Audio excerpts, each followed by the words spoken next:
ഓഹരി വിപണിക്ക് ഇന്ന് കറുത്ത തിങ്കൾ. ട്രംപിന്റെ തത്തുല്യ ചുങ്കത്തിന് ചൈന അതേ നാണയത്തിൽ തിരിച്ചടിച്ചതോടെ ലോകമെങ്ങുമുള്ള ഓഹരി വിപണികളിൽ വലിയ തകർച്ച. സെൻസെക്സിന്റെയും നിഫ്റ്റിയുടെയും തകർച്ച 4% കടന്നതോടെ നിക്ഷേപകർക്ക് ചുരുങ്ങിയ സമയം കൊണ്ട് നഷ്ടമായത് 19 ലക്ഷം കോടിയിൽ പരം രൂപ. ഓഹരി വിപണിയിലെ 6 കൊമ്പന്മാരുടെ കാര്യം നോക്കുക.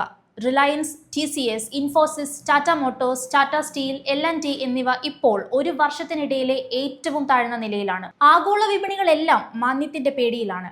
അതാണ് വിൽപ്പന സമ്മർദ്ദം മുറുകാൻ കാരണമായത്. US ഫ്യൂച്ചേഴ്സിന് നേരിട്ട കനത്ത നഷ്ടം യൂറോപ്യൻ യൂണിയൻ, ജാപ്പനീസ് ഓഹരി വിപണികൾക്ക് പിന്നാലെ ഇന്ത്യൻ ഓഹരി വിപണിയെയും വല്ലാത്ത തകർച്ചയിലേക്ക് നയിക്കുകയായിരുന്നു.